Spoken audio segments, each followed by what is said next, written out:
இயேசுவே உம்மை ஆராதிக்கின்றோம், எம் வாழ்வை உமக்கு அளிக்கின்றோம், உம்மை அன்பு செய்கின்றோம். ஆண்டவரே இயேசுவே, திருச்சிலுவையிலே நீர் உமது வாழ்வை கொடுத்து எங்கள் பாவங்களுக்காக நீர் மரித்தீர். எங்களை பாவத்திலிருந்து விடுவிக்க, எங்களுக்கு வாழ்வு கொடுக்க நீர் உம்முடைய வாழ்வை தியாகம் செய்தீர். நீர் செய்த தியாகத்திற்காகவும் உம்முடைய அர்ப்பணிப்பிற்காகவும் நன்றி கூறுகிறோம். நாங்கள் எங்கள் தீய செயல்களை விட்டுவிட்டு நற்செயல்களை செய்யக்கூடிய அருளை தர வேண்டும் என்று ஜெபிக்கிறோம்.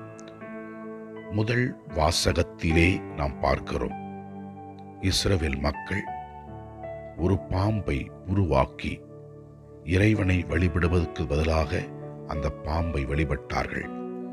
இறைவனுக்கு எதிராக பாவம் செய்தார்கள்.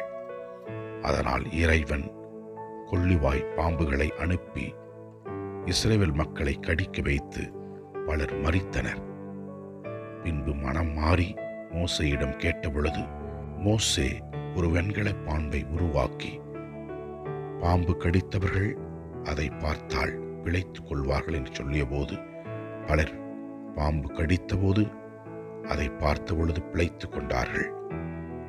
நற்செய்தியிலே நாம் பார்க்கிறோம், இயேசு ஆண்டவர் சிலுவையிலே மரித்து நமக்காக நம் வாழ்வு பெறுவதற்காக தம் உயிரை தியாகம் செய்தார்.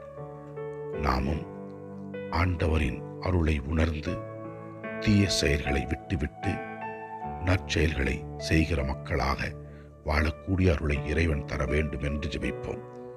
இறைவா, உலக தலைவர்களுக்காக ஜெபிக்கிறோம். போர்கள் நிறுத்தப்பட்டு ஒருவரை ஒருவர் அன்பு செய்து நாங்கள் சமாதானத்துடன் வாழ எங்களுக்கு துணை புரியும். ஆண்டவரை நோக்கி ஜெபிப்போம். எல்லாம் வல்ல இறைவன், தந்தை, மகன், தூய ஆவியார் நம் ஒவ்வொருவரையும் ஆசீர்வதிப்பாராக. இயேசுவுக்கு புகழ். மரியே வாழ்க. ஆமென்.